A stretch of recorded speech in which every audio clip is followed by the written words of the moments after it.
Good morning everybody. Good morning sir. देखिए, आज नया चैप्टर हम लोग शुरू करने जा रहे हैं। उसके पहले तो आधारभूत जितने भी टॉपिक के पॉइंट्स होंगे उसको समझाया जाएगा। है हाइट एंड डिस्टेंस, आपने पढ़ा होगा। हाइट एंड डिस्टेंस, ऊंचाई और दूरी। ऊंचाई और दूरी एक्चुअल कहलाती क्या है? इसके शुरू करने के पहले जितने भी हमारे दर्शक हैं जो हमारी इस वीडियो को देखते हैं, हमें स्टडी करते घर बैठे, हमारा उनसे निवेदन है कि आप वीडियो को लाइक और सब्सक्राइब जरूर करें, ताकि प्रत्येक वीडियो आपके सब्सक्रिप्शन सेक्शन जो है उसमें ऑटोमेटिक पहुंच जाए और जो भी इस वीडियो आपको सेलेक्ट करना चाहें उसमें से आप पढ़ सकते हैं, स्टडी कर सकते हैं। हमने इस वीडियो को केवल 1 या 2 क्वेश्चन से लेकर सॉल्व नहीं करने की कोशिश की, मैंने इसको पूरा टॉपिक लिया। अगर मैंने कोई भी चैप्टर लिया, कोई भी पॉइंट्स उठाया तो उस पॉइंट को मैंने पूरा सॉल्व करने की कोशिश की है। मैं जितने भी हार्ड क्वेश्चन थे या फिर ईजीएस्ट क्वेश्चन थे उन सबको लेकर के एक सिस्टमेटिक ढंग से मैंने उसको बैकअप किया है। पूरा टोटल कवर करके चले हैं ताकि आपको बेस्ट सिलेबस मिल सके। आज हाइट एंड डिस्टेंस की आवश्यकता क्यों पड़ी, क्या चीज़ है, आइए इस पर देखते हैं। सपोज दैट कीजिएगा कि एक मीनार है, मैं बात करता हूँ, एक मीनार आपको दिखाई पड़ेगी।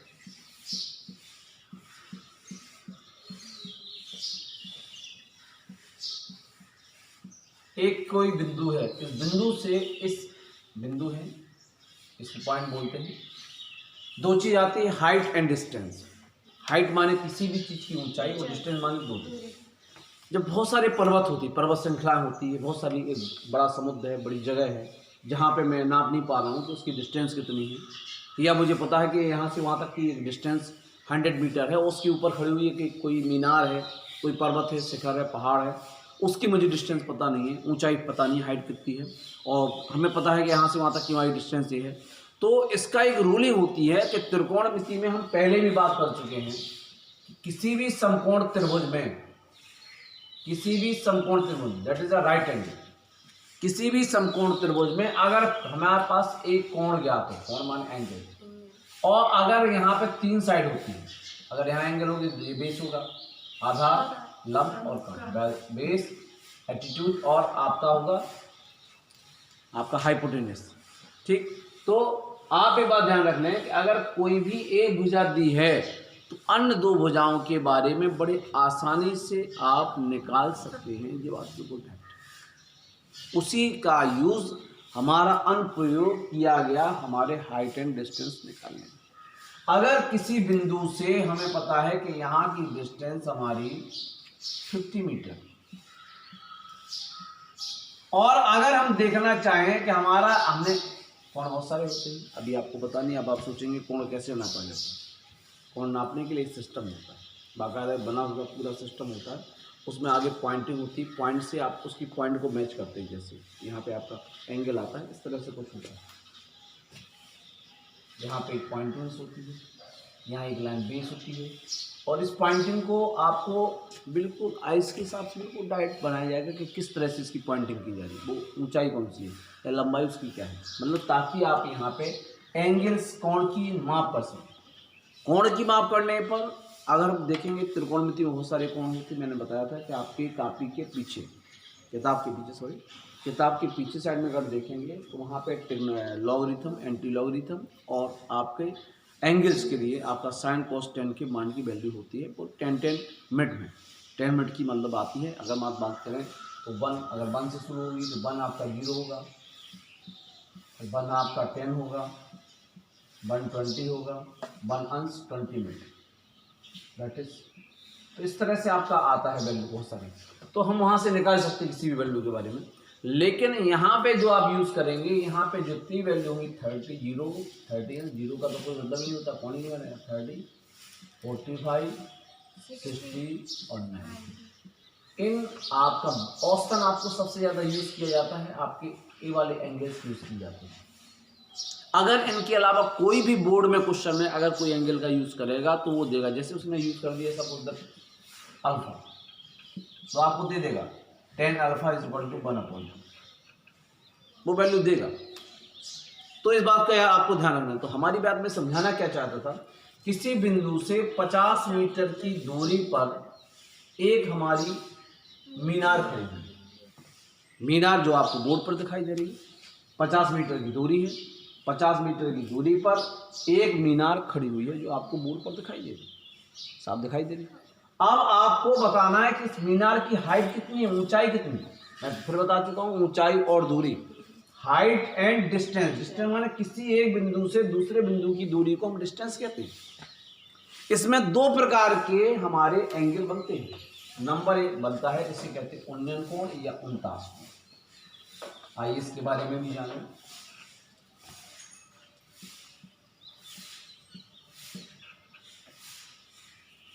या उनतास, ये कोण क्या कहलाता है? उन्नयन कोण की हम जो बात करते हैं तो उन्नयन कोण क्या है या उनतास कोण इसे कहते हैं। जब किसी बिंदु से, ये मेरी आई से मैं आँख की बात कर रहा हूं, तो आप ध्यान रखिए, ये मेरी आँख है,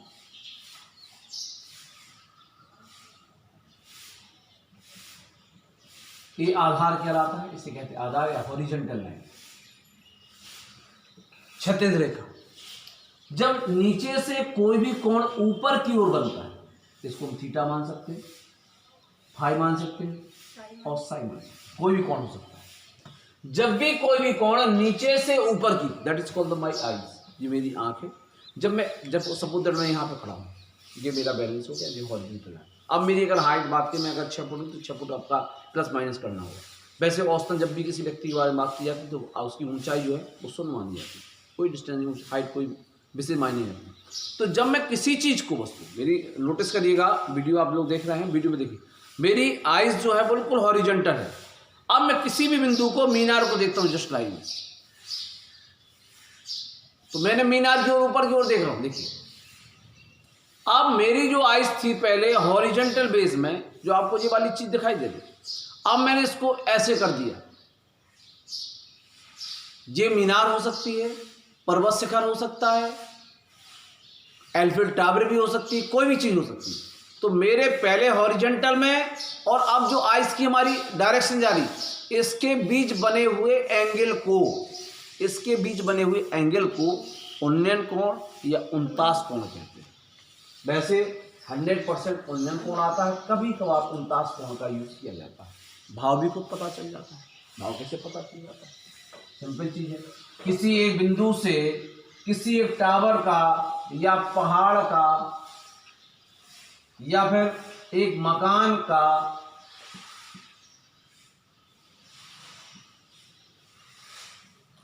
शिखर देखने पर कोण इतना है। तो जब किसी भी, आप 49 मैंने नहीं कहा, 19 मैंने नहीं कहा, कोई जरूरत नहीं। कैसे पता चलेगा? सिंपल, बहुत सिंपल है। जब कोई भी वस्तु नीचे से ऊपर की ओर देखी जाती, जब भी मैं बात करता हूं कोई भी वस्तु को, किसी भी ऑब्जेक्ट को, जब नीचे से ऊपर, हमने कहा किसी एक बिंदु से किसी एक पेड़ की, तो पेड़ की हाइट, पेड़ की ऊंचाई याद करना है, इसमें क्वेश्चन हो सकता है। किसी भी पेड़ के शीर्ष को, शिखर को देखने पर, तो आप ये जानिए कि कोई बेस लेवल है, और बेस से जब हम ऊपर देखेंगे तो वो कोण ही उन्नयन कोण होगा, वो कोण ही उन्नयन कोण होगा। ऐसे स्थिति में हर एक बिंदु को लेकर ये चीज जो होगी, ये कोई भी कोण, हम इसको नॉन अननोन के लिए थीटा मान के चल रहे हैं, हमेशा प्रत्येक उन्नयन कोण होंगे। सबसे पहले हाइट एंड डिस्टेंस की आवश्यकता क्यों पड़ी? ऐसी बड़ी वस्तुएं जिनकी ऊंचाइयां या लंबाइयां नापी नहीं जा सकती थी, लेकिन 3 भुजाओं में से अन्य भुजा, एक भुजा मेरे पास पता चला, लेकिन मुझे एक भुजा पता नहीं थी। तो ऐसी स्थिति को ज्ञात करने के लिए जिस तकनीकी का उपयोग किया गया, उससे हमने त्रिकोणमिति के हाइट एंड डिस्टेंस सेक्शन में रखा। पहला। दूसरा बिंदु हुआ उन्नयन कोण है क्या, तो मैंने बता दिया पहले से, आपको स्पष्ट कर लें, क्वेश्चन पे नहीं, आप उसके IQ, उसके डीपली नॉलेज पे जाइए। क्वेश्चन में लिखा रहेगा उन्नयन और उनतास कोण, कि जब भी कोई भी हॉरिजॉन्टल लाइन, क्षैतिज रेखा,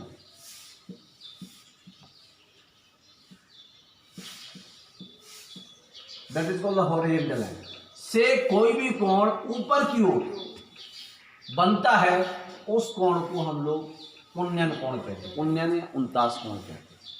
सिंपल चीज है, कोण आपका बना हुआ है। लेकिन अगर मैं बात कर दूं, पुण्यन आपको समझ में आ गया, एम आई राइट। अब दूसरा कोण होता अब नहीं।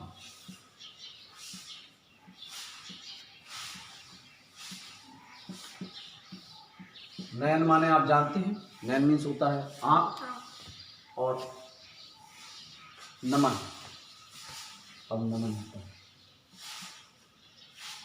अब नमन कोण क्या होता है? अब नमन कोण क्या होता है? जैसे कोई हमारा ऑब्जेक्ट, में एक बात करता हूं आपसे थोड़ा सा, एक हमारा कोई भी रूम है, मकान है,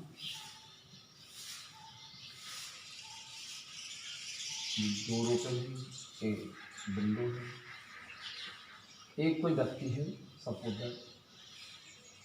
एनीबॉडी। मैं इसके पिक्चर के बारे में मत जाइए प्लीज, मैं आपको एक, हम जब ऊपर कहीं भी चीज पे खड़े हैं, मकान के ऊपर खड़े हैं, मुझे यहाँ पे कोई बिंदु दिखाई दे रहा है, ड्रॉप पे, तो यहां से हमें किसी मकान से नीचे की ओर, किसी मकान के ऊपर से नीचे की ओर, अगर मैं बात करता हूं कि ऐसे देखूंगा, या फिर मीनार से नीचे की ओर, या फिर पहाड़ से नीचे की ओर, किसी भी वस्तु से, किसी भी ऑब्जेक्ट से जब ऊपर से नीचे की ओर देखते हैं, तो ऐसे स्थिति में जो कोण बनता है उसे हम अवनमन कोण कहते हैं। इसकी हॉरिजॉन्टल लाइन क्या होगी? ये स्पष्ट है, हॉरिजॉन्टल लाइन ये होगी, जिस बेस पर हम खड़े होते हैं, आधार पर हम खड़े होते हैं, उस आधार में जो मेरी आंखों के सामने दिखाई देती रेखा, वो क्षेत्र रेखा है। अब मैंने कोण देखा, किसी भी आधार से नीचे की ओर देखने पर कोण हमारा 30 अंश था, ठीक है कि नहीं? तो हमने किसी भी आधार से क्षैतिज रेखा से जब हमने जमीन पर ऐसे देखा, मेरी बात को, इस वीडियो को बहुत बारी से देखिए, मैं बहुत ऊंचाई पे, बहुत हाइट पे खड़ा हूँ, सपोज दैट माना कि मैं बहुत ऊंचाई पे खड़ा हूँ और मेरी जो हॉरिजॉन्टल लाइन है, अब मैंने कहा कि उस ऊंचाई से मैं धरती पर स्थित किसी बिंदु पर देखता हूँ। नोटिस करिएगा, मेरी हॉरिजॉन्टल लाइन ये वाली थी। अब ये बात, हमारा एक एंगल आ रहा, मैं यहां से इस तरह से देख रहा हूं, दोनों बिंदु पर ध्यान दीजिए, मेरी हॉरिजॉन्टल लाइन थी ये, फिर मैं नीचे की ओर देख रहा हूं, तो मेरे इन दोनों के बीच में बना हुआ जो एंगल होगा, कोण होगा, उसे कहेंगे अवनमन कोण। तो अब आपको बताइए, ये 30 अंश यहां हो जाता, हम लोग 30 यहां मान लेते, कैसे मान लेते? इसके लिए हमें तकनीकी का उपयोग करना पड़ेगा। जब दो समांतर रेखाओं को एक तिर्यक या तिरछी रेखा विभाजित करती है, तो हमने बताया था संगत कोण बराबर होते हैं, एकांतर कोण बराबर। संगत कोण क्या कहलाते हैं? जैसे मैं बता दूं, 1 2 3 4 5 6 7 8। अगर इस लाइन को मैं काट करके इस लाइन को इसके ऊपर में रख दूं, तो निश्चित है 1 के बराबर 5 आएगा। इसको मैंने पिकअप कर लिया, देखिए मेरे हाथ में आ गई, देख रही है आपको हाथ में, मैंने जाकर के इसके ऊपर रख दिया, इस लाइन यहां से मैंने काट दिया, कटअप कर दिया। कटअप माने बिल्कुल अलग, प्रतिच्छेद माने सिर्फ काटना, लेकिन अलग नहीं होना, काटना माने बिल्कुल पृथक कर देना। मैंने इसको पृथक किया, उठाया, इसके ऊपर रख दिया। रखने पे क्या देखा? एक एंगल 5 के ऊपर आया, 2 एंगल 6 के ऊपर आया, 3 एंगल 7 के ऊपर आया, 4 एंगल 8 के ऊपर आया। तो जो एंगल जिसके साथ आया उसे कहते हैं संगत कोण। क्या कहते हैं? संगत कोण, साथी कोण। लेकिन एक चीज और होती है, एक एंगल का संबंध 3 से होता है और 2 एंगल का संबंध 4 से होता है, क्रॉस सेक्शन का क्रॉस से, और इनका संबंध, इसे कहते हैं शीर्षाभिमुख कोण। कौन सा कोण कहते हैं? शीर्षाभिमुख। शीर्ष माने हमारा सिर है, सिर का विमुख उल्टा जो होगा वो पैर होगा। तो जब कोई दो रेखाएं, मैं सब चीज को समझ, जब दो रेखाएं आपस में प्रतिच्छेद करती, काटना नहीं, काटना माने तो अलग हो गया, प्रतिच्छेद माने केवल वो एक बिंदु पर मिलती हुई गुजर जाना, प्रतिच्छेद करती हैं, तो उनके सम्मुख कोण, देखिए यहाँ पे बिंदु वाला, शीर्षाभिमुख कोण कहलाते हैं। उसके आमने सामने के कोणों को शीर्षाभिमुख कोण कहते हैं। फिर नोटिस करिए, जब दो रेखाएं आपस में प्रतिच्छेद करती है तो आमने सामने के कोण शीर्षाभिमुख कोण कहलाते हैं। कौन से कोण कहलाते हैं? शीर्षाभिमुख, शीर्ष से मुख अलग। अब बात आई। 1 का संबंध किससे था? 5 से। 5 का शीर्षाभिमुख है 7। 1 का संबंध 5 से था और 5 का शीर्षाभिमुख क्या है? 7। तो 1 का 5 संबंध कहलाएगा, इसे कहते हैं हम संगत।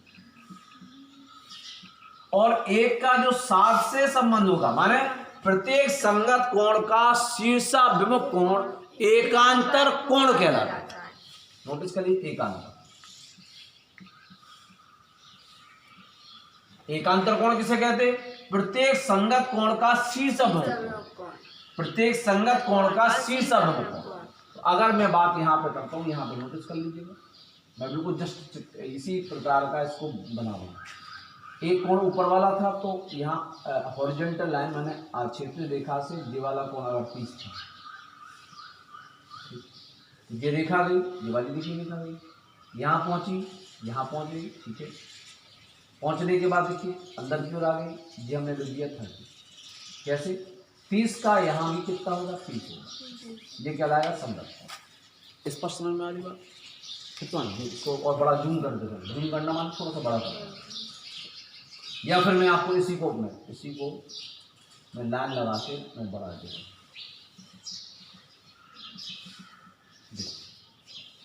दोनों हॉरिजॉन्टल लाइन है, इसे कहेंगे समांतर रेखा। इस बिंदु पर भी अब ये वाला जो कोण है, ये वाला कोण यहाँ बराबर है, am I right? इस वाले कोण को कहेंगे संगत। क्यों? अगर इस रेखा को यहाँ से काट दिया जाए तो इस बिंदु को उठा करके इस बिंदु के ऊपर रखा जाए, तो जो कोण जिसके साथ आता है उसे हम संगत कोण कहते हैं। और संगत कोण का शीर्षाभिमुख कोण, नोटिस करिए, प्रत्येक संगत कोण का शीर्षाभिमुख कोण जो है वह कोण एकांतर। संगत का शीर्षाभिमुख ये दोनों बराबर होंगे, इन्हें कहेंगे एकांतर कोण। तो इस कोण किस तरीके से, किस टेक्नोलॉजी से, मैथमेटिक्स के ऊपर कौन सा नियम है, इससे यह पता चलता है कि अवनमन कोण जो हम यहाँ पे अपने आप मान लेते हैं उसको अंदर लिख देते हैं, वह क्या रहता है कि एकांतर कोण के द्वारा वह बराबर हो जाते हैं। कैसे समझ में आया? जब दो समांतर रेखाओं को एक त्रियक या तिरछी रेखी प्रतिच्छेद करती है, विभाजित करती है, तो ऐसी स्थिति में संगत कोण बराबर होते हैं और संगत कोण का शीर्षाभिमुख कोण एकांतर कोण कहलाता है, तो वो बराबर। नोटिस कर लीजिएगा, दिमाग में बात आ गई, मैंने रब कर दिया, हटा दिया, इसलिए हमें आवश्यकता नहीं है, आप समझ गए। अवनमन की बात कहाँ पे आती है? ऑटोमेटिक कहने की जरूरत नहीं, समझने जरूरी है। जैसे मैं किसी भी मंदिर पे खड़ा हूँ, मस्जिद पे खड़ा हूँ, मंदिर मस्जिद पे खड़ा नहीं हुआ जाता, लेकिन मैं बात कर रहा हूँ थोड़ी, मकान पे खड़ा हूँ, एक बहुत बड़े टीपू पर खड़ा हूँ, टापू पर खड़ा हूँ, पर्वत पर खड़ा हूँ, पठार पर खड़ा हूँ, और वहाँ से खड़ा हुआ मैं नीचे की ओर देखता हूँ। जहाँ शब्द आता है कि नीचे की ओर देखता, नीचे पे बिंदु को देखता हूँ। मैं हेलीकॉप्टर में हूँ, हेलीकॉप्टर से मैं नीचे खड़ी हूँ, दो बसों को देखता हूँ। तो कोई भी जब भी शब्द आता नीचे की ओर की बात आ रहा, तो वहां तुरंत समझिए अवनमन कोण का उपयोग किया जाएगा। इसे कहते हैं एंगल ऑफ डिप्रेशन, और पहले कहते हैं एंगल ऑफ एलिवेशन। पहला जो कहलाता उन्नयन कोण या उनतास कोण। उन्नयन कोण में हम ऐसे देखते हैं, हमारा ये आधार है, यहाँ पे फिर देखिए, वीडियो को बारीक से देखिए ताकि सब लोग, ये मेरा आधार, इसे कहते हैं क्षैतिज रेखा। और जब हम बिंदु को ऐसे कहते हैं, ऐसे कि ऊपर देखा तो पठार का शीर्ष, पहाड़ का शीर्ष, या किसी मीनार का शीर्ष, या मकान की छत का शीर्ष, तो उस शब्द की बात करते हैं, तब हम लोग बात करते हैं किसका? उन्नयन कोण, angle of elevation, angle of elevation. और जब भी मैं बात करता हूँ आधार से, कि जब ऊपर से मैं नीचे की ओर देखता हूँ, नीचे हमारा बिंदु है, मैं पहाड़ पे खड़ा हूँ, किसी भी छत पे मैं खड़ा हूँ, मकान की छत हो सकती है, किसी बिंदु से, या फिर मैं नाव है, नाव से मैं पानी पर देखता हूँ, नाव के डेस्क पर खड़ा होकर पानी पर देखता हूँ। पानी जब जो जलाशय होगा, जलाशय में कोई बिंदु है, या कोई हम क्रोकोडाइल है, मगरमच्छ है, फिशेज हैं, तो उनको मैं देखता हूँ, तो वो शब्द आएगा एंगल ऑफ डिप्रेशन या फिर अवनमन। उन्नयन कोण, अवनमन कोण, उन्नयन कोण, अवनमन कोण, angle of elevation, angle of depression, angle of elevation, depression. Am I right? बस जिस चीज़ों का सबसे बड़ा ज्ञान हमें आवश्यक है। पहला ज्ञान हो गया आपको एलिवेशन आ गया, हाइट एंड डिस्टेंस आ गया।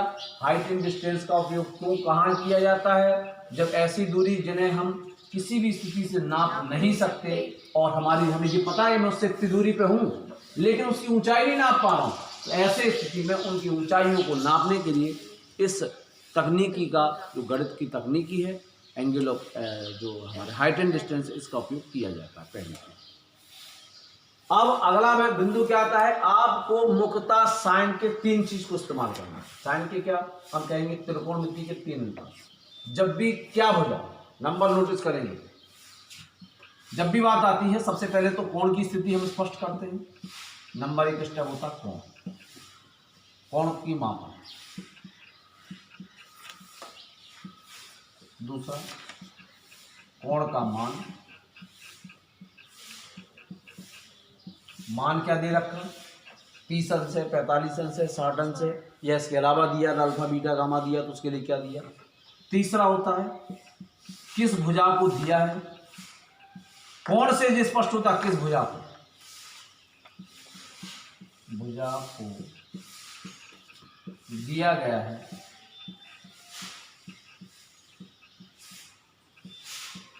और किस भुजा को ज्ञात करना। चौथा होता है किस भुजा को ज्ञात करना।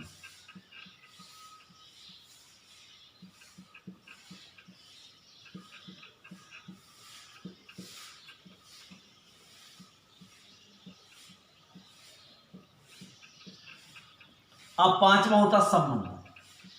संबंध हमने बताया था, दो भुजाओं के संबंध को त्रिकोणमिति अनुपात कहते हैं। अगर लंब आधार है तो उसका अलग होगा, आधार लंब है तो अलग होगा, लंब कर्ण है तो अलग होगा, आधार कर्ण है तो अलग होगा। तो हमारे त्रिकोणमिति अनुपात 6 होते, लेकिन हम लोग मुख्यतः 3 प्रयोग करेंगे क्योंकि 3 विपरीत होते तो तीनों का प्रयोग करेंगे, क्योंकि हमें एक सिस्टम रहेगा कि 3 हमारे दिमाग में रहेंगे। तो इस कोण की मापन क्या है, कोण का मान क्या है? मापन के साथ साथ यहाँ पे और आना, उन्नयन कोण है या उनतास कोण है या फिर अवनमन कोण है, यहाँ दोनों चीज।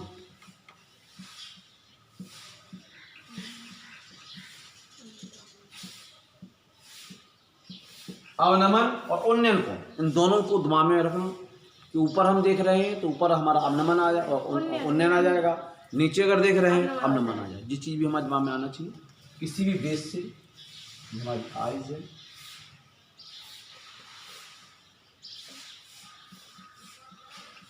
जिस क्षैतिज आधार हो गया, इस आधार से जब भी हम ऊपर या नीचे, ऊपर हम देखते थे जी उन्नयन, जी अवनमन, कोई भी थीटा हो सकती। यहाँ पे दो रेखाओं को जब एक प्रतिच्छेद करती है तो उस सिस्टम से हमारा बराबर आ जाता, नहीं तो उस तरह से होता। तो इस बिंदु में आपको समझ में आ गया होगा। सबसे पहली बात है कोणों की मापन, उन्नयन कोण, कोण का मान, क्या मान दिया है, किस भुजा का दिया गया, किस भुजा को ज्ञात करना, उसमें संबंध क्या है। इसमें अगर किसी भी सवाल में एक कोण दिया जाएगा तो ऐसी स्थिति में एक त्रिकोणमितीय अनुपात को का यूज किया जाएगा और आराम से निकल आएगा। किसी भी सवाल में अगर 2 का प्रयोग किया जाता है तो 2 बार यूज किया जाएगा। ये बात और समझने इसमें जो पॉइंट की बात आई, जिसका मान हम लोग कभी कभार वैल्यू भी मानेंगे, बिंदु लिखने के बाद आप वैल्यू भी मानेंगे, वैल्यू मानेंगे। मैं बात करता हूं किसी भी मीनार से एक मकान, एक ही आधार पर बने हैं, मीनार बना हुआ है, एक मकान बना हुआ है। मीनार के मकान, मीनार से मकान की छत पर देखने का कोई भी थीटा मान लेते हैं, यहाँ आधार आ जाएगा, आधार इस तरह से आ जाएगा। अवनमन कोण है, मान लो मकान की ऊंचाई 10 मीटर है, अब हमें यहाँ पे x मानना पड़ेगा। ऐसे स्थिति में या एक चीज और दिया जा सकता है, हमारा मकान से, मकान के ऊपर से या यहाँ से मकान से और मीनार को देखने पर या किसी भी चीज़ से और देखने पर, तब ऐसी स्थिति में हमें x आ गया, हमने यहाँ से पूछ दिया आप हाइट याद कीजिए, x याद कीजिए, यहाँ त्रिकोणमितीय अनुपात 30 दे दीजिए, सपोज यहाँ हटा दीजिए, इसको 30 मान लीजिए। इस बात को आप जान लीजिए, जब मैंने x का प्रयोग किया है और अगर कोई भी चीज़, अगर एक ही क्वेश्चन है एक ही त्रिकोणमितीय अनुपात आया, मीन्स 30 अंश आया, 60 एक ही आया, तो ऐसी स्थिति में बहुत आसान होता है। लेकिन जब दो आते हैं, मतलब हमारे दो समीकरण आ गए, किसी ने दो, एक 30 दिया था, एक 40 दिया था, जैसे सपोज दैट मैं आपको समझाना चाहता हूँ, एक मीनार पर दो बिंदु हैं, दो बिंदु से जिनके बीच की दूरी 20 मीटर है, किसी मीनार को देखने के लिए 30 अंश और 45 अंश है। तो ऐसे स्थिति में मीनार की हाइट ज्ञात कीजिए, हाइट ऊंचाई। अब हमें यहाँ से यहाँ तक मीनार को कुछ मानना पड़ेगा, जिसको मान सकते हैं एक्स बाई जेड, हम लोग चर पद का यूज करते हैं, वेरिएबल्स का। तो हमने एक्स मान लिया। ऐसे स्थिति में दो समीकरण बनेंगे, मान लो एक समीकरण बन के तैयार होगा, एक 30 को लेके चले आप, आधार की लंब थी, आधार लंब में आपने देखा 10 का रूल हमारा यूज हो रहा, हमने तुरंत 10 का यूज कर दिया, 10 से यूज कर दिया, तो हमारा एक क्वेश्चन आ गया। सपोज मैं फास्ट करने की कोशिश करूँगा, या फास्ट क्या मैं ऐसे समझाने की कोशिश करूँगा, वर्गमूल 3x बराबर h, या वर्गमूल 3 प्लस x बराबर 2h, ऐसे दो समीकरण आ गए, क्योंकि दो चीज़ का हमने यूज किया और करने पर हमारे दो समीकरण निकल करके आ गए। इस बात का नोटिस कर लीजिएगा, जिसका आपको मान निकालना किसका, h का, ध्यान रखिएगा, h का मान निकालना है तो आपको x बराबर के पद में निकालना पड़ेगा, x बराबर h अपन वर्ग, और इस x का मान दूसरे समीकरण में, देखो ये बात ध्यान रखिएगा, जब दो समीकरण निकलते हैं, एक छोटा निकलेगा एक बड़ा निकलेगा, तो हमेशा बड़े का मान छोटे का नहीं, छोटे का मान बड़े में रखा है। मैं अगर आपसे कह दूं कि आपको क्या करना, मुझे खाना लेके आना, और मेरे घर में दाल बनी और रोटी बनी, मैं क्या खाना लेके आऊँ, आपके पास खंड वाली थाली नहीं, तो निश्चित है कटोरी और थाली लगा के लाएंगे। तो सोचिए कि कटोरी में थाली रखी जाएगी कि थाली में कटोरी रखी जाएगी। थाली में हमारी प्लेट ज़्यादा होती है, उसमें आप कटोरी रख के लाएंगे, कटोरी रखेंगे, उसमें दाल होगी, बगल में ब्रेड होगी, रोटी होगी, फिर मुझे देखें, बस दो सीधा सिस्टम। जब भी कोई भी हम दो समीकरण हमारे पास आते हैं, तो दो समीकरण में जो बड़ा समीकरण, उस बड़े समीकरण में छोटे को रखने की प्रथा आप, ऐसा मैं नहीं कहता हूँ कि सब छोटे में भी मान रख दीजिए तो गलत हो, ऐसा नहीं, आप किसी का मान किसी में रख दीजिए, लेकिन हमें एक रूल को फॉलो करना है ताकि इक्वलिटी हो, सब स्टूडेंट इक्वल काम कर सके। वो रूल क्या होगा, हमेशा बड़े समीकरण में बड़ा हुआ अज्ञात संख्या जिसमें दो अननोन नंबर है, क्योंकि एक तो सिंपल हल हो जाएगा, उसमें छोटे वाले नंबर को मैं रखना पड़ेगा। तो ऐसे स्थिति में क्या करना है, हमने क्या कहा आपसे, अगर आपको h का मान ज्ञात करना है, h हमने इच्छा से मान के चले हैं, तब हम क्या करेंगे, हमने यहाँ पे कर दिया 3 को नीचे ले लिया, h अपॉन √3 का यूज करके इस वैल्यू को लेकर के हम x की जगह रखेंगे, हमारा हो गया √3 प्लस यहाँ पे क्या होगा h over √3 is equal to 2। देखिए इन सब में पूरे पद जो आ गए वो h के रूप में, अब h का मान आप सॉल्व कर दीजिए, तो कंफ्यूजन की जरूरत नहीं। अगर आपको h निकालना है तो पहले किसी पद को x बराबर करना पड़ेगा, x बराबर को x बराबर आप कर लीजिए और x का मान लेकर के दूसरी जगह रिप्लेस कर दीजिए, तो ऐसे स्थिति में सभी पद कितने आ जाएंगे, h के, और बड़ा आसानी से आपका क्वेश्चन सॉल्व हो जाएगा। जो अगला स्टेप है, ताकि आपके दिमाग में कोई भी कंफ्यूजन चल रहा है उस कंफ्यूजन को हटाया जाए। वीडियो को बार बार देखा करो, कई बार देखा करो, ताकि उसके दिमाग से जो भी चीज़ है। एक और प्रॉब्लम स्टूडेंट की आती है कभी कभार, जैसे मैंने बात की, जैसे मैं बात करता हूँ एक मीनार की, एक मीनार से दोनों दो किलोमीटर की पत्थर, किलोमीटर के पत्थर 1 किलोमीटर की दूरी दर्शाते हैं।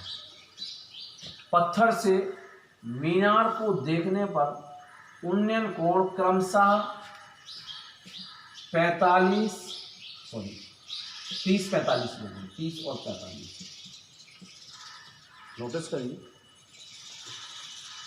किसी मीनार भी आप जान रहे को किसी 1 किलोमीटर वाले पत्थर से देखने पर उन्नयन कोण क्रमशः 30 और 45 थे।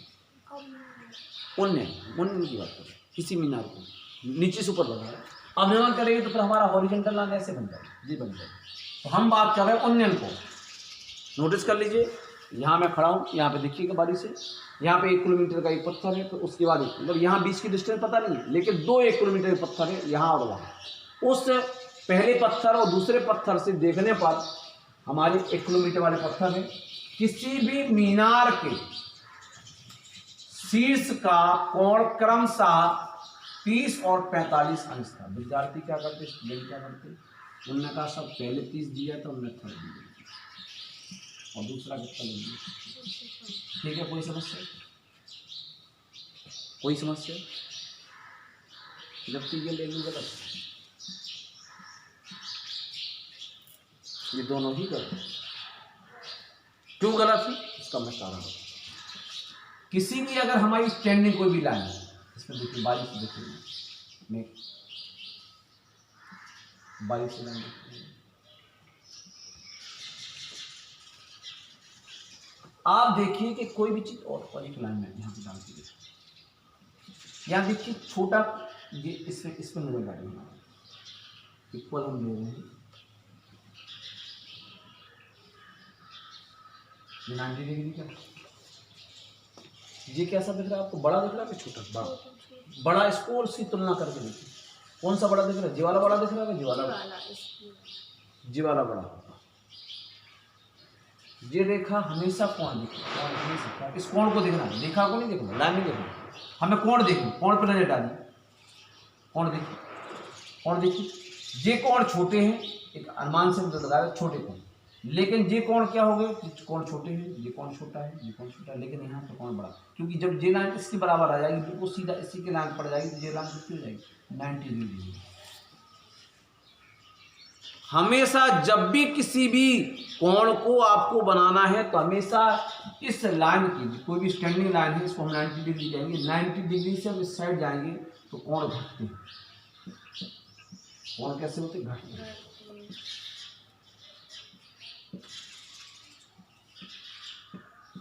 और जब भी हम यहां से यहां चलते हैं कोण बढ़ते हैं।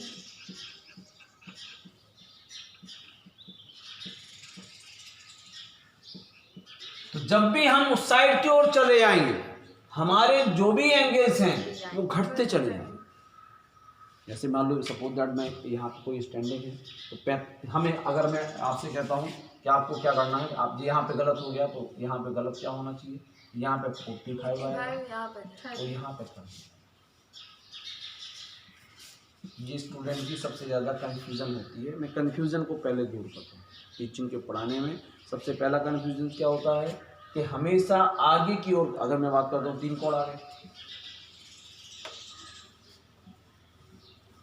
1 2 3, तो यहाँ पे ध्यान रख लीजिए, यहाँ पे 30 दे दिया हमने, 45 दे दिया और 60 दे दिया, तो 60 हमेशा आगे आएगा, फिर 45 आएगा और फिर 30 आएगा। इस तरह से आपको एक कन्फ्यूज़न और स्टूडेंट के दिमाग में था।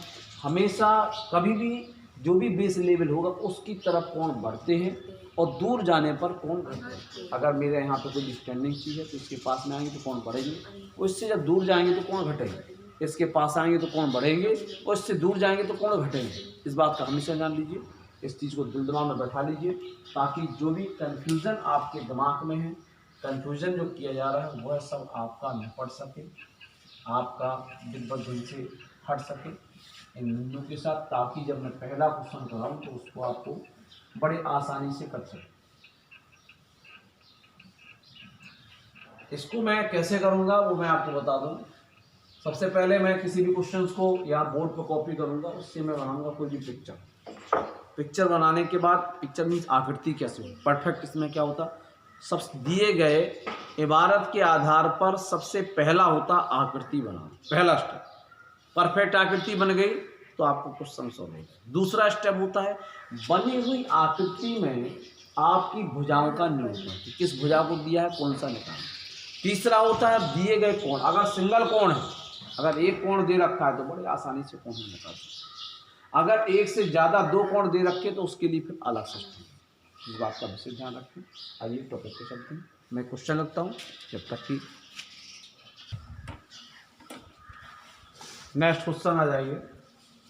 फर्स्ट क्वेश्चन है और पहला क्वेश्चन बहुत इंपॉर्टेंट होता है समझने के लिए। किसी मीनार के पास, पाद माने पैर और इसको आधार भी कहते हैं, शीर्ष और शिखर माने होता है ऊपर साइड में, से 40 मीटर दूर स्थित, 40 मीटर दूर क्षैतिज तल पर, क्षैतिज माने होता है धरातल पर स्थित किसी बिंदु से मीनार के शिखर बिंदु की दूरी 80 मीटर से, बिंदु से मीनार के शिखर बिंदु की दूरी 80 मीटर है। किसी भी बिंदु से, देखिए आइए पहले हम, बिंदु 80 मीटर है, उस बिंदु से मीनार के शिखर का उन्नयन कोण ज्ञात है। सबसे पहले मीनार की शब्द की बात आ रही है, हम पहले बोलते हुए चित्र बनाएंगे ताकि यह टीचर के दिमाग में बहुत अच्छा इंप्रेशन देते हैं।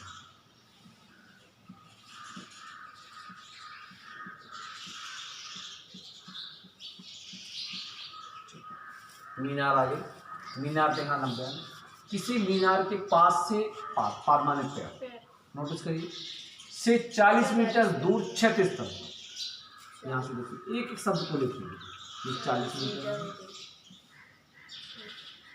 किसी बिंदु से, देखिए ये बिंदु दिख रहा है ड्रॉप, दूर क्षैतिज तल पर स्थित किसी बिंदु से, माने किसी मीनार के पास, पाद माने हो गया पैर, पाद माने क्या हो गया पैर, से 40 मीटर, 40 मीटर की दूरी हो गई, क्षैतिज तल पर, जमीनी जो स्तर होता है उसे कहते हैं क्षैतिज तल पर स्थित किसी बिंदु, किसी बिंदु से मीनार के शिखर, मीनार के शिखर बिंदु की दूरी 80 मीटर है, 80 मीटर। आप परीक्षा भी लिख सकते थे इसको, ऐसे भी इस तरह में लिखा था, अगर चाहते तो आप परीक्षा भी लिख सकते थे, आपके पास कापी है, आप परीक्षा लिख सकते हैं।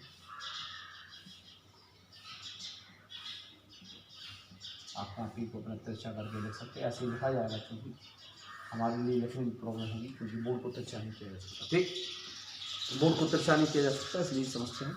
80 मीटर है, आप कहा, देखिए किसी मीनार, मीनार बन गई, पाद माने पैर बन गया, 40 मीटर की दूरी आ गई, 40 मीटर की दूरी है,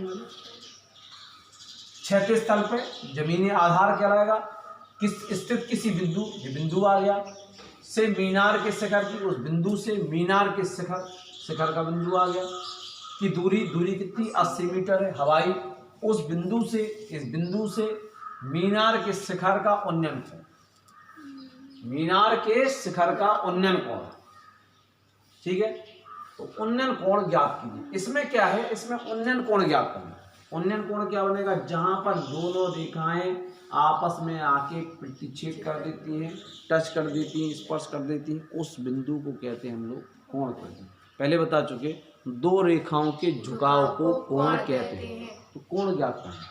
इसमें क्या है कि कोण से बहुत सारे क्वेश्चन मिलेंगे जिनमें हमें एक कोण दिया होगा, एक भुजा दी होगी, और हमें ज्ञात करना पड़ेगा क्या, दूसरी भुजा।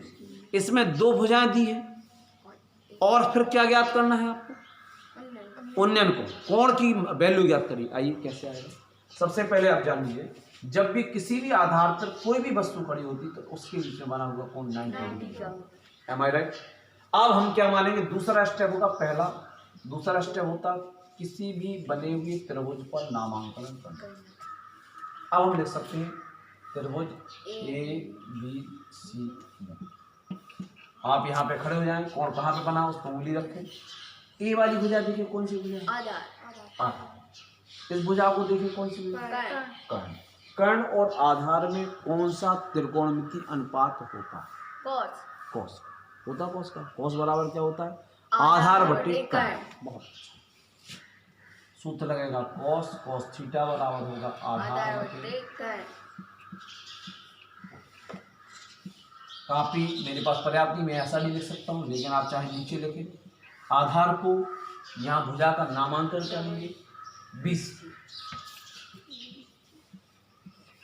यहाँ कर्ण का नाम क्या है, CA AC में ये बात ध्यान रखेंगे, सबसे छोटा कैरेक्टर इंग्लिश अल्फाबेट में जानते हैं, ए से लेके जेड तक 26 लेटर होते हैं। इस 26 लेटर में 5 वोवेल्स होते हैं, 21 कॉन्सोनेंट होते हैं। बाई भी कभी कभार सेमी वोवेल्स के रूप में काम, कंट्री, तो आर बाई एक सेमी वोवेल्स की तरह भी काम किया जा सकता है। तो ये बात नोटिस कर लें, जब भी हम इंग्लिश के अल्फाबेटिकल्स के जितने भी हम ऑर्डर्स के हिसाब से लिखेंगे, ऑर्डर में लिखेंगे BC, CA नहीं, या CA नहीं, AC, अब आप देखेंगे BC की वैल्यू क्या है, BC की वैल्यू, AC की वैल्यू कितनी है 80। कोई समस्या? अगला स्टेप 0 से 0 हमने काट दिया, 4 एकम 4 और 4 दूनी 8, मान आया 1/2। अब हमें ये सोचना है, कॉस की टेबल को देख के बताइए, आपको वैसे याद भी होगा, अगर आपको थोड़ा सा ध्यान हो तो आपको याद होगा, कॉस में किस ट्रिग्नोमेट्री का मान आपका 1/2 होता है, बताइए। 60 स्पष्ट, पक्का कंफर्म कर दिया, लॉक लगा दे, चलिए 60 का कॉस में 60 का मान 1/2 होता है। हमने क्या लिखेंगे, cos theta is equal to cos 60, पढ़ने पड़ेगा आपको भी। हमने माना कॉस थीटा, क्योंकि इसमें क्या दिया, दो भुजाएं दी थी, लेकिन उन्हें कोण ज्ञात करना है, यहाँ पे देखो स्पष्ट हो गया। और अगर स्पष्ट नहीं भी हुआ था तो वो क्या कह रहा है कि किसी भी आधार के मीनार के, मैं मीनार हूँ, थोड़ी देर के लिए मैं मीनार हूँ, मीनार का हमारा पैर माने होता पैर, आधार और आपका पाद, 3 सब से 40 मीटर दूर स्थित बिंदु से मीनार का जो कोण है, कोण नहीं दे रखा है, मीनार की जो रेखा जाती है शिखर के बिंदु की दूरी है वो 80 है, तो वो वाली भुजा 80 दे रखी, वो आधार भी दे रखा 40। तो ऐसी स्थिति में कोण जाती है, पहले क्वेश्चन यही होते, कोण को ज्ञात करना। फिर इसके बाद आपको दोनों तरीके से आना चाहिए, तो हमने क्या कर दिया, 1/2 कॉस थीटा में कॉस 60 का मान होता 1/2, मैंने मान रखा, पहले लिखा मैंने नाम से हम लिखेंगे ABC से मानते हुए उसका सूत्र, उसके बाद वैल्यू का हम यहाँ पे जिसका विभाजित हो सकता है डिवाइड कर देंगे, डिवाइड करने के बाद जो हमने देखा कि लास्ट में जो हमारी वैल्यू 1/2 थी, एक्चुअल वो थी कॉस 60 की, कॉस से कॉस को डिवाइड कर दिया, theta is equal to value कितनी आई। एक क्वेश्चन पढ़ पड़ेगा आपको, आ गया फाइनली। अब लिखेंगे क्या, उस बिंदु से मीनार के शिखर का उन्नयन कोण, अतः शब्द का इस्तेमाल करेंगे, अतः उस बिंदु से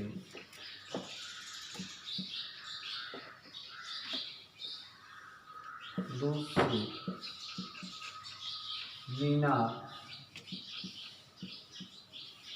के शिखर का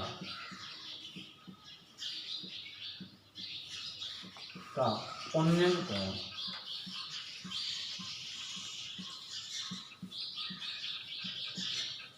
60 अंश।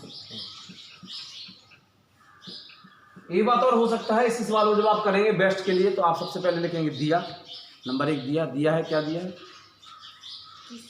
जैसे x बराबर इतना दिया है, h बराबर इतना दिया है, ये चीज़ दिया, लिखेंगे, ज्ञात करना है, उन्नयन कोण ज्ञात करना है। फिर हल में 3 4 तो दूसरे टीचर की बड़े और अच्छा अर्थ डालता है और आपको नंबर अच्छे मिलने की संभावना ज़्यादा होती है। एक क्वेश्चन दिमाग में चल रहा, अगर सपोज दैट ऐसा आता कि कॉस थीटा वगैरह बराबर आ जाता 4/5, नोटिस कर लीजिएगा दिमाग में बहुत अच्छी तरह से।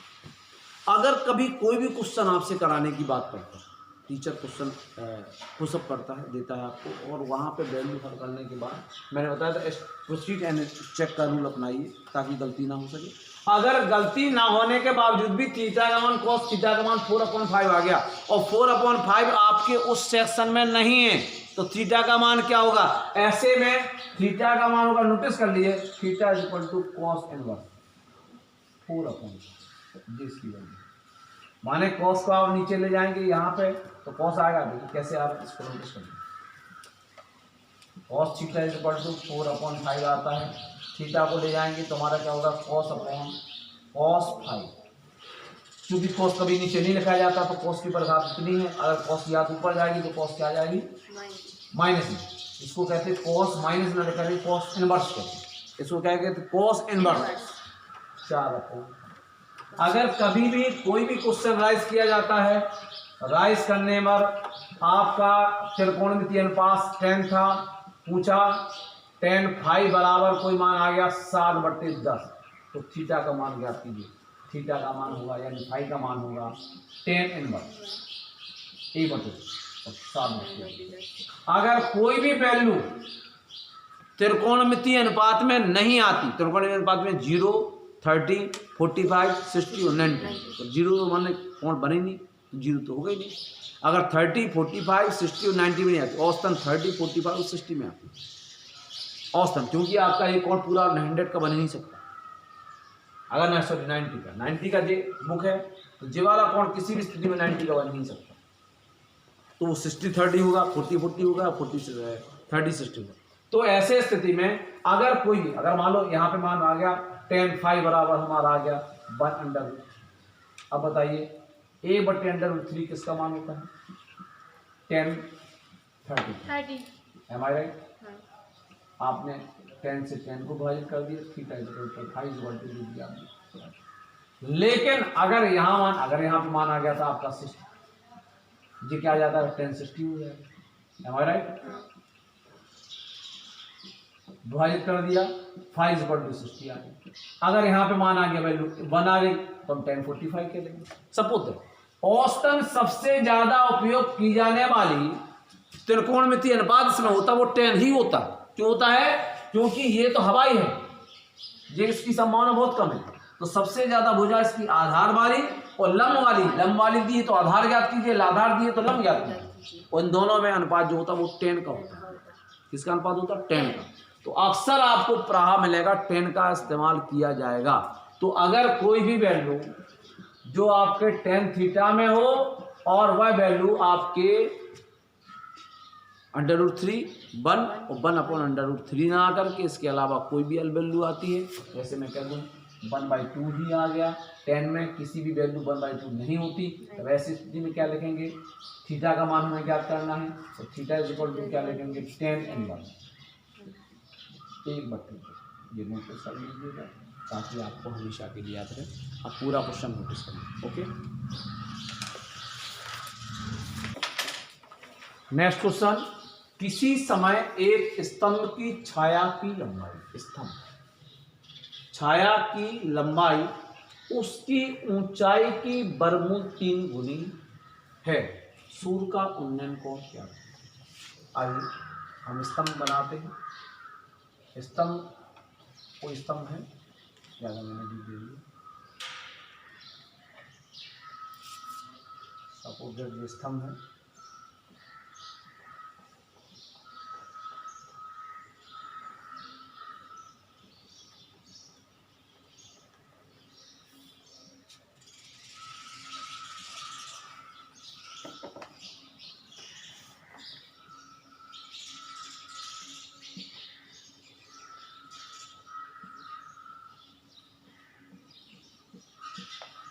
स्तंभ किसी समय एक स्तंभ की छाया की लंबाई, छाया जमीन पर बनती है, आप लोग जानते हैं, इस तरह से बनेगा। छाया की लंबाई उसकी ऊंचाई की वर्गमूल 3 यहाँ सब h मानेंगे तो लिखेंगे सब। माना कि किसी एक लाइन में लिखा जाता है, उसके बाद डैश भी छोड़ दें, फिर लिख दें क्या लिखा। माना कि छाया की लंबाई उसकी स्तंभ की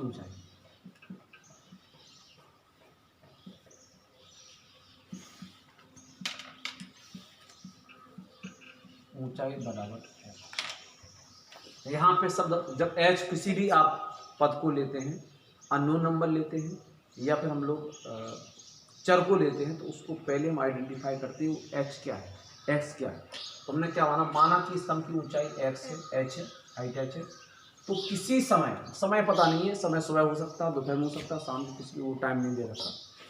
एक स्तंभ की छाया कहलाती जमीन की लंबाई माने एक स्थान से दूसरे स्थान की दूरी, उसकी ऊंचाई की वर्गमूल 3 गुनी। ऊंचाई की वर्गमूल 3 गुनी।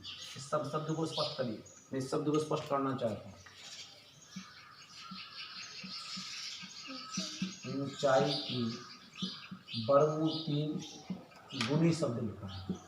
ऊंचाई क्या है? h। गुनी का मतलब होता है गुणा, माने गुनी मतलब होता है गुणा। ऊंचाई की गुनी माने गुणा, कितनी है? वर्गमूल 3। नोटिस करिए, शब्द को आप स्पष्ट कर, मैं इस लाइन को स्पष्ट कर रहा हूं। उसकी ऊंचाई की वर्गमूल 3 गुनी, इसको मैं स्पष्ट करना चाह रहा हूं। इसको आप देखिए क्या हो गया। तो उसने क्या, उसकी ऊंचाई, ऊंचाई शब्द कितनी है, ऊंचाई उसकी कितनी है h। गुनी शब्द का मतलब होता है गुणा, और कितनी गुनी, वर्गमूल 3।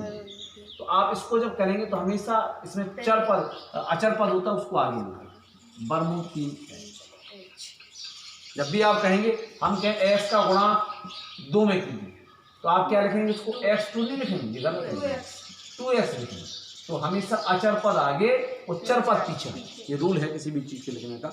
अचर पद माने संख्याएं लिखी हुई आगे आती हैं, और आपका चर, ये बात हो जानी, अगर आपको चर और अचर दोनों को अज्ञात मानना हो तो ऐसी स्थिति में हम लोग क्या करते हैं, A B C इन पदों को मानते हैं हम लोग अचर, अचर माने संख्या, और XYZ इनको मानते चर। अगर आपको कभी भी कोई मान अननोन बता तो AX कहलाता, A माने आपका अचर है और ये है चर, चर माने अननोन नंबर, वेरिएबल। तो इस बात का हमेशा ध्यान रखिए। इस बात को मैंने आपको समझाने की कोशिश इस तरह से की है कि वर्गमूल 3 गुनी को हम कैसे लिखेंगे। तो वर्गमूल 3 गुनी, गुनी माने गुणा, तो आप लिख देंगे अगर ऊंचाई h है तो जो ऊंचाई कितनी होगी, वर्गमूल 3h। कैसे आया मैंने वहां पे बताया। तो अगला स्टेप है नामांकन करना, किसी भी त्रिभुज का नाम लिखना है। यहाँ पर 90 डिग्री का कोण है, इसको जरूर लिखिएगा, टीचर नजर मारता है, बारिश से लिखिए, ठीक। अब हमने क्या किया, यहाँ दोनों भुजाओं के बीच बना हुआ कोण हमारा क्या है, थीटा। इसमें लिख दिए, माना कि पहले चल दिया, कोण हमारा है, कोण को हम लिख सकते हैं बराबर थीटा। तब क्या होगा, तब त्रिभुज ABC, बात कर रहा हूँ, इसको मैं यहाँ पे लेके जाऊंगा। आप यहाँ खड़े होके सोचेंगे इस भुजा का नाम क्या है, आधार।